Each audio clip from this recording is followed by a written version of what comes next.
So today we're going to talk about a story most of us have heard in our Christian walks, and if not, then you're in for an awesome Bible story today. Before I start, though, just want to mention that I want to invite us to start praying for our students and our teachers.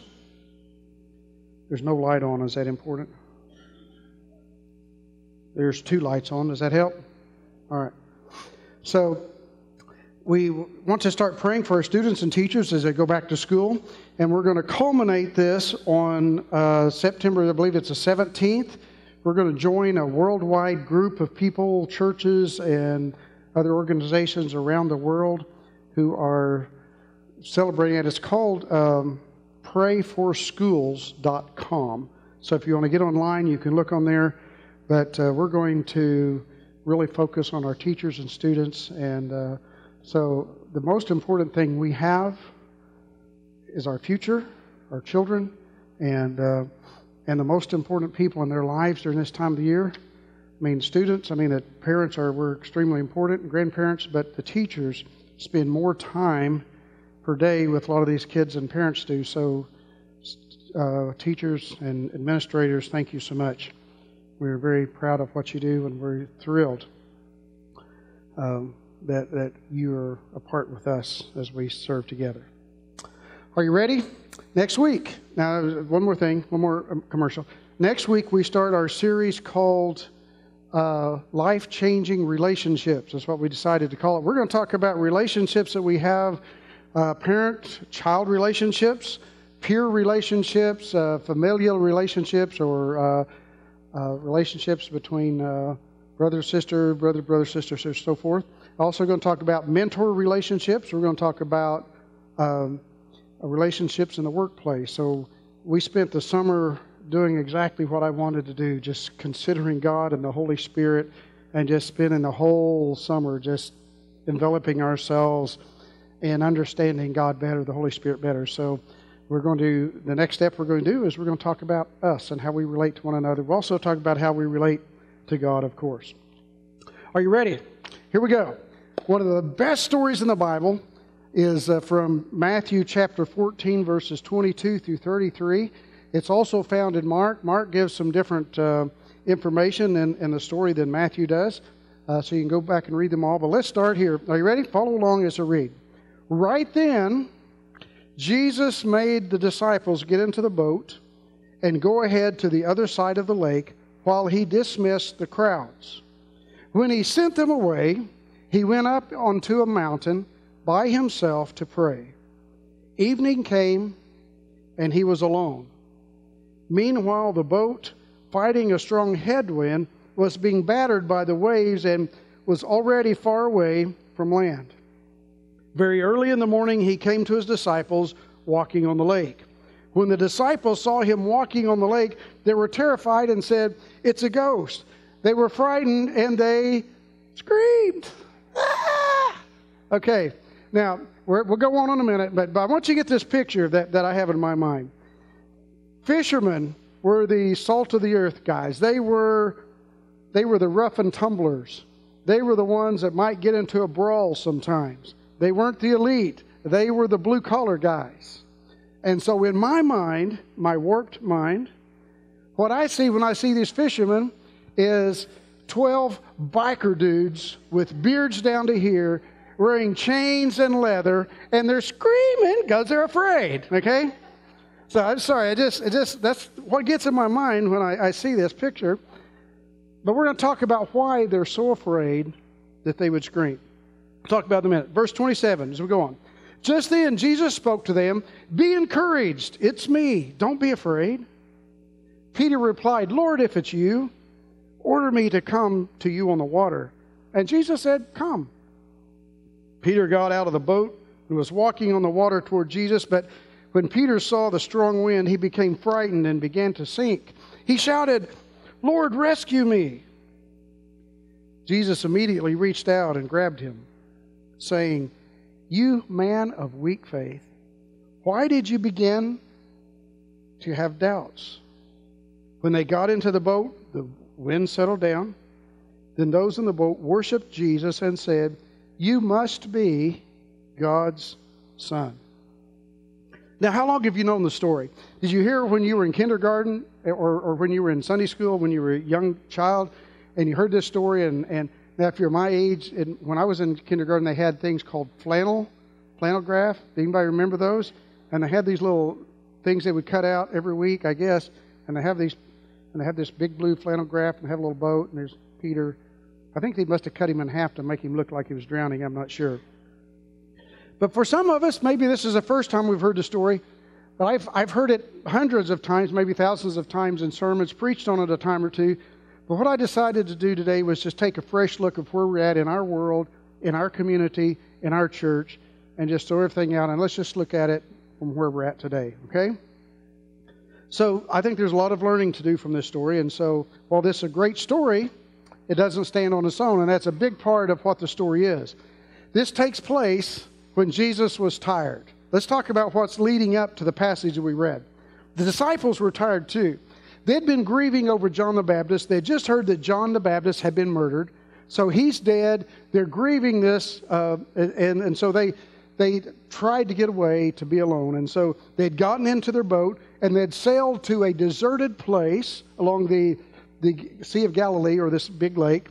And the crowds had followed them, though. They could see the boat out there. They knew Jesus was on it. And they were walking the shore, and they followed. And so probably about 10 to 15,000, some might say up to 20,000 people followed Jesus. And even though Jesus was consumed with grief, it was John the Baptist was his cousin, right? It was his cousin. He was a predecessor.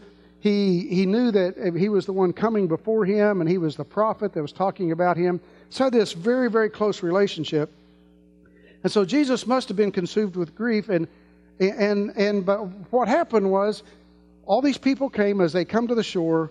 10 to 15,000 people, whatever, were there on the shore waiting for him. Jesus felt compassion on them. And so he set them down. He started teaching them. He healed the sick. And then they got hungry. And then this is the great story about Jesus feeding the 5,000 plus men, or plus the women and children. Why they count it that way, I don't know. But somewhere between 10, 15, 20,000 people were there. And so he had compassion on them. He healed their sick. And then when they were hungry, instead of sending them away like most teachers would do, he said, "What you got?" They've got 5 little loaves or buns, loaves of bread, little buns with a bread of some kind. And they had 2 fish. They broke it up, started passing it out. When they came back, they had 12 baskets full of food. You remember that story as well, maybe? What a great story of how God blessed. And so now, think about this. Jesus is grieving his cousin's death. They're tired from all people being around them all the time. They try to get away, and for an hour or two, or whatever it is, out on the lake, they're there. As soon as they get to shore, 15,000 people waiting on them. He ministers to them all day. They're hungry. He feeds them. They're walking around through all they're hungry, they're tired, or they're maybe not hungry at that point, but at least they're tired. They're really, really tired. And so we're told in verse 22 at the beginning of the story, that's where this story picks up. So right then, he had fed the people, he had healed them, healed their sick and those who were demon-possessed or whatever it might be, and then he sends his disciples. He says right then Jesus made the disciples get into the boat again. Remember, they'd been in that morning. And to go ahead to the other side of the lake again, where they'd been before they started. And then he turned around and dismissed the crowds. So then it says Jesus went up on a mountain to pray, to regain some strength, and I would imagine mourn. And so we're told that evening came and he was alone. And then sometime in the wee hours of the morning, Jesus goes to catch up with his 12 disciples. And the disciples are having this horrible time. They're out in the ship. The storm has whipped up, as it does often in the Sea of Galilee, and they're battered by the waves and the wind, and they are far away from land, it says. And that's when they spot someone or something going, floating, walking, something on the water. And they were terrified. And they said, "It's a ghost." So they're frightened. And all these biker dudes screamed. Ah! why do you think they thought they were seeing a ghost? Well, what do you think if you're out on the boat and somebody just starts coming to you without a boat and they're just coming out kind of strolling along lazily toward you? What would you think? Especially if it's in a storm that could capsize your boat and kill you. Okay? Anyway, this is Jesus coming toward them. But this was Jesus as they'd never seen him before. They'd never understood him like this before. I mean, what kind of a being can do something like this? To get in, and it's important for us to get into the minds of the disciples at this moment. And I think we need, it's important to know what was going on in their world, their viewpoint. And to do that, remember these guys were Jewish people from 2,000 years ago. They thought about things and interpreted things according to their background and what they'd been taught, just as what we do now.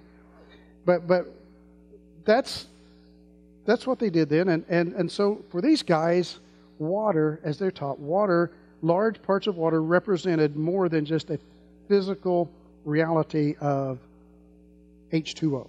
Okay?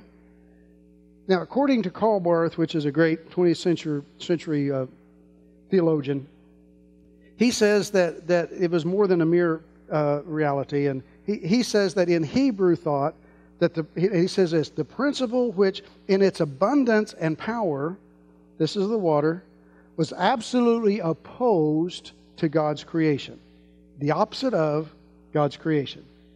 And he continues, he says, it represented all the evil powers which oppressed and resisted the salvation intended for the people of Israel. Wow, that's kind of big for just water, right? But think about it. Throughout the Old Testament, it is God's lordship over the chaotic waters that continually proves God's victory. Right? So think back to the very beginning of the Bible. Go back to the very, very first page. It says, in the beginning, God created the heavens and the earth was without form and void, and darkness covered the face of the deep, and there was water. There was this chaotic water everywhere. And God began to create heavens and the earth was without shape or form, whatever. It was covered dark of the deep sea. But God proved God's power over the chaotic waters when he said, let there be light. There became light. It became night and day. And so then he said that there should be land to separate the waters. And so he created this world. And he overcame the chaotic, deep waters, dark waters, okay? So this is a picture in their minds of the story they've heard since they were babies. Chapter 9 of Genesis, the same book. God made a covenant with Noah, promising that never again will life be cut off by floodwaters because the waters of the floods had killed all the people that they knew. And then the story goes that there's a rainbow even today to remind us that God will never destroy the people of the earth again through a flood. Going over to the next book, Exodus chapter 14, we see that the children of Israel are kept in slavery by the Red Sea. The waters of the Red Sea are parted, and they go across. They're delivered, or God delivered the Israelite people by pushing back these dark, deep waters. And we could go on. It's throughout the Old Testament. It's there.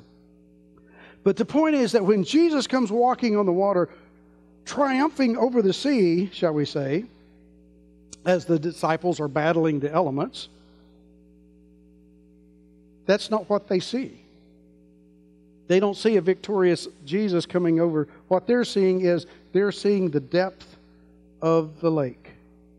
What they're seeing is, in their mind, is they're seeing their friends and their friends' dads that were out on the lake last year or 10 years ago when they were younger, and they had a storm just like this, and the boat tipped, and they drowned. They were remembering all the people that they knew that had drowned out on this lake. I mean, the bottom of the Sea of Galilee is littered, or was, with boats like the one they were in. And so when they see this monstrous sea in their minds, the opposite of God's will for their lives. The sea is something they would take what they could get out of and try to escape it. When they see this, and there's this apparition floating toward them. Who knows what it is, right? It may be a devil, a demon, whatever. Who knows what's on their mind? But it's opposed to God because it's coming out of the sea. All this chaotic water, the death for them. The story gets closer, the story says, or that Jesus gets closer, as the story says, and they see it's Jesus walking on the water. So, here's what's happening. Jesus is doing what God alone can do. So this story isn't just about Jesus walking on the water. It's also about divine revelation.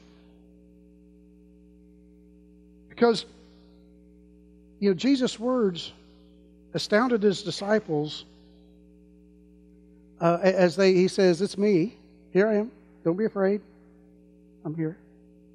Matter of fact, the words that we said, he said, "Be encouraged. It's me. Don't be afraid." And the words, "it's me," really are the same words that God used to reveal himself to Moses in the burning bush. When he said, when Moses says, "Who is it?" And he says, "I am. I am."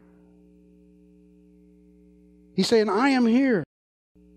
I am tramping victoriously over the waves that you see are causing you all kinds of issues and problems and could even cause death." He says, "Be encouraged. I am. I am the God of Israel. Don't be afraid." Now, can you imagine this awesome vision that is unfolding before the disciples' very eyes as Jesus says these words while standing on this choppy sea? Jesus is God. This is one more step in their realization that He really is God. Jesus is the liberator. Jesus is the Redeemer of Israel, who is at the same time the creator of the world and the one who has victory over chaos, because nobody can do this but God. So Jesus must be God.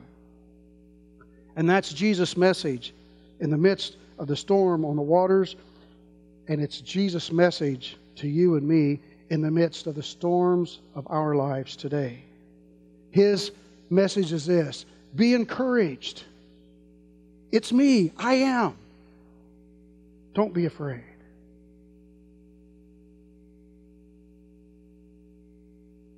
I think back about who we are. And I think about why. Why do we want?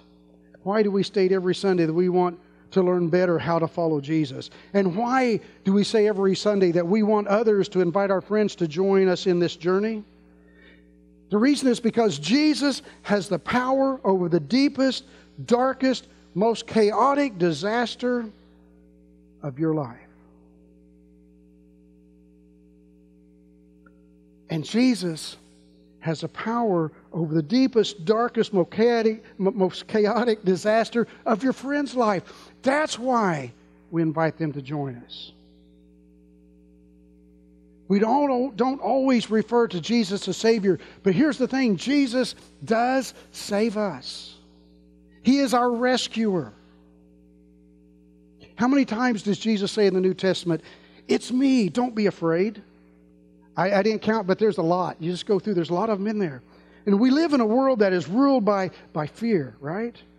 Like the deep, dark, chaotic waters of the sea. Fear seems to be the one thing that we humans can't overcome.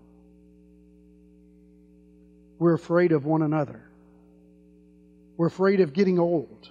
We're afraid of getting fat. We're afraid of being laughed at. We're afraid of being punished. We're afraid of being found out. We're afraid of being embarrassed. We're afraid of losing those who are close to us. We're afraid of being alone. We're afraid of the dark. We're afraid of getting cancer or Ebola or whatever it might be. We're afraid of war. We're afraid of terrorism. We're afraid of chaos. We're afraid of death. And there are days that we get along just fine, right? Yeah.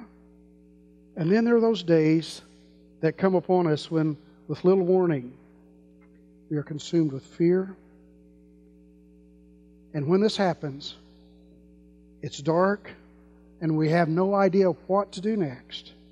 We wonder how we are going to make it through, but be alert, be on the lookout, because Jesus walks out to us, victoriously gliding across the things that we fear the most. Be alert, listen, because Jesus comes to us in our fear, and Jesus speaks to us, be encouraged. It's me. Don't be afraid. Remember what we're told in 1 John? He says, God is love. There is no fear in love, but perfect love drives out all fear.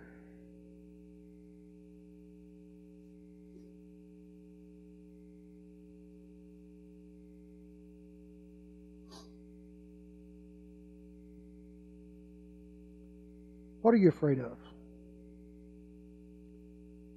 What are you seeking to conquer? Or what, maybe in other words, what is seeking to conquer you? What storms are you fighting this morning? See, I think Jesus is saying to you and me, be encouraged. I am. It's me. I'm here. Don't be afraid. I think God is saying that to every single one of us today in the situation and the storm that we individually are in. In verse 28, Peter replies to Jesus, Lord, if it's you, order me to come to you on the water. Really what Peter's saying is, if it's you, Jesus, and if you really are God, and if you can really do these things that no human being can do, order me to come to you on the water. And Jesus says, come on. And that's what Jesus says to us, is come on. Walk right out of the safety of the boat and conquer your fears. Come to me. Believe. I think Jesus says, come to me and with me into these troubled waters of the world to proclaim the love, the mercy, the justice of God to a terribly lost and frightened race of people. I mean, just turn on the TV for 10 minutes and see the fear. And so Peter gets out. And lo and behold, he walks on the water as he moves toward Jesus. But there's always that in there, isn't there? But the strong wind blew, right? Things didn't get perfect when he stepped out of the boat. It didn't become like smooth as glass. And Peter got distracted. And once he became distracted, fear gripped him again, and he started to seek. And he shouts out, Lord, rescue me. And what happened is Jesus immediately reached out and grabbed him. What is clear to me is that we are called by Jesus to step out of our comfort zones in faith. Even in the midst of waters that are troubled, that are deep, that are chaotic, that we don't understand, that scare us to death normally. So what are your troubled waters? What storms do you see brewing? Are you hiding from them, or are you stepping out into them in faith? And maybe another question is, what ministry is God calling you to do that's beyond your own personal ability? Does the thought of it frighten you? But are you stepping out in faith anyway? There was a gathering of pastors here a couple of years ago, and I just sat and listened mostly as I do when when all the preachers get around, I just listen to the wiser people. And they had a discussion on the crisis of the church. And one pastor made this assertion. And he asserted that the reason that we seem to lack faith in our time and this place is that we're not doing anything that requires it. We don't step out beyond what's comfortable. We don't reach out beyond what we know we can do. We don't do anything beyond what we're assured of. Maybe he's right. The key to faith and the fullness of life that Jesus offers is to follow Peter's example, I think, and to be willing to step out of the comfort and security of the boat and head into the troubled waters of the world to proclaim the good news of Jesus Christ to whomever we're around. Will Willimon, one of our retired bishops in the United Methodist Church, he wrote this following. He's this very wise man. He said, "If Peter had not ventured forth, had not obeyed the call to walk on the water, then Peter would never have had this great opportunity for recognition of Jesus and rescue by Jesus." Again, we often call Jesus our friend. We often call Jesus many things. But we can't forget that Jesus is our Savior. Jesus is our rescuer. Okay? He's there and wants to do that. But Will Willimon continues. He says, if you want to be close to Jesus, you have to venture forth out on the sea, trusting and proving His promise through risk and adventure.